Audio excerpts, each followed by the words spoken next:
Hello everyone! Today I'm going to be doing something a little bit different. I've been an avid gamer for a while now and have had countless amazing gaming experiences spanning many decades over many different consoles. Most of the time, when a journey ends, the characters that I've spent dozens of hours with are never seen again unless there's a sequel to the game. Occasionally, however, JRPGs like to include our favourite characters from completely different games and series. Today, we're going to look into just that, the JRPGs where characters from other games make cameo appearances. But this video would never end if I didn't set some ground rules. Firstly, I'm not going to count games where characters appear from the same named series, so Cloud being in Final Fantasy Tactics as a playable character does not count. These cameos also need to be more than just references. They need to appear in the flesh, or the pixels, or the polygons, or whatever form the character wants to take. Also, video games or DLCs that are clear crossovers such as Kingdom Hearts will not be making the list. So I guess it wouldn't be fair to mention Sora's appearance in the world of Final Fantasy either. Before we get into it, if you liked this video, it would help me out a lot to hit that like button and sub for more RPG content coming soon. Also, let me know which cameos you liked the most or if I missed anything good. Alright, let's get into it. We'll start things off by looking at one of the most highly regarded JRPGs of all time and the cameo of a character from another of the most highly regarded JRPGs of all time. During the start of Xenogears, one of the NPCs in Lahan Village will teach you all you need to know about using save points. This NPC just so happens to be Luca from Chrono Trigger. In an interview, Masato Kato explained that Lahan Village was one of the locations that he worked on, so it makes a lot of sense considering he had a major role in Chrono Trigger's development too. Next, we have a well-known appearance in the PlayStation 2's Shin Megami Tensei 3 Nocturne, or Lucifer's Call in PAL regions. I'm talking about Dante from Devil May Cry. Dante appears as both an antagonist and a recruitable character during the late game if certain conditions are met. His design is based off his appearance in Devil May Cry 2, and this is likely because it was the most recent game in the series around the time Nocturne was released. If you want him in the recent PS4 remaster, you're going to have to play the game in Maniacs mode, which, unless you purchase the deluxe edition, is a paid DLC. Super Mario RPG The Legend of the Seven Stars is easily one of my favourite RPGs on the Super Nintendo. This classic JRPG features a load of references to Final Fantasy and other Nintendo titles, but it's the cameo appearance of two certain characters that is definitely worth talking about. Firstly, we have Link, who can be found sleeping in a bed at the Rose Town Inn. When you talk to him, you'll hear a jingle resembling the Discovery sound from the series. But Link isn't the only big-name Nintendo character here. Samus also makes an appearance, and just like Link, she is in bed. When you interact with her, she'll tell you that she's resting up for Mother Brain. Now, Capcom are certainly no strangers to including cameos in their games, but here is a couple that you may have missed in the Breath of Fire series. In Breath of Fire 1, if the player answers this magician with no twice and then yes, the screen will fade and you'll see Chun-Li performing her iconic kick. Things get even more crazy if the player answers no 24 times followed by yes. Chun-Li will then appear wearing her pinkish costume, which is a reference to her second player costume from the game. Chun-Li also makes an appearance in the ending, standing at the left side of this screen during the good ending. But her cameo appearances do not stop here. In Breath of Fire 3, you can actually see her along with Sakura in the crowd during the Contest of Champions. And while on this topic, Breath of Fire also gets some love in the Street Fighter series. One of the Street Fighter V DLCs includes costumes for Cat from Breath of Fire 2. Okay, with this next one we can't actually see the body, but we all know it's there. I'm talking about a certain gravestone. In the original Japanese Final Fantasy, upon inspecting the left gravestone in Elfheim, a message will appear that reads, "Here lies Link." This totally makes sense, since Link is a Hylian with pointed elf-like ears, so being buried in Elfheim makes a lot of sense. This Easter egg is present in all future versions of Final Fantasy I, except, oddly, the English NES version. Here, the message was changed to "Here lies Erdrick." If you're wondering, he's the main protagonist of Dragon Quest III.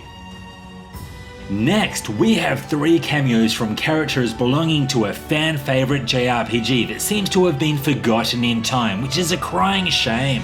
I am talking Skies of Arcadia. Main characters Vice and Ica are actually playable characters in Valkyria Chronicles, which is an absolutely amazing war-focused RPG series. Vice joins the Gillian militia as a shock trooper and Ica as a scout. The character Fina also makes an appearance as a medic, although she is unnamed and not a playable character. All 3 of these characters return once again in Valkyria Chronicles 3, but unfortunately this title was never released outside of Japan. Now, it hurts me a little bit inside to mention this game being a mobile title and all, but this cameo is so left field that it needs to be mentioned. Final Fantasy Brave Exvius is a single-player turn-based RPG with a massive cast of characters, many of which are from the mainline Final Fantasy games. Brave Exvius is well known for its collaborative events, so it's not particularly surprising to see characters from other Square Enix titles such as Tomb Raider and Secret of Mana. But that is not what I'm here to talk about. I'm talking about the inclusion of Ariana Grande and Katy Perry. Both of these characters can be added to your party as playable characters, and Katy Perry even wrote a brand new song, Immortal Flame, just for this game. Pop stars in JRPGs? I don't think we'll ever see that one again. Did anyone ever play Squaresoft's 1996 action RPG Secret of Evermore? This game features quite a few cameos of Final Fantasy characters. Firstly, we have the FF4's hero, Cecil Harvey. In the game, however, he runs the inn and the armor shop at Ebon Keep. A load of Final Fantasy VI characters also make an appearance. Locke, Mog, Realm, Strago, Terra, and Amaro can all be seen in the crowd during the Colosseum fight. It's good to see that they are all living their best lives after saving the world. Next, we have a good one from Final Fantasy IX. The first time you enter the synthesis shop in Lindblum, you'll witness a conversation between 2 shopkeepers arguing over the creation of weapons. These 2 characters are none other than Wayne and Torres from Parasite Eve, who are also seen arguing over weapons. What's also cool is that the layout of these 2 rooms are very similar, with the positioning of the L-shaped service desk and the workbench behind it.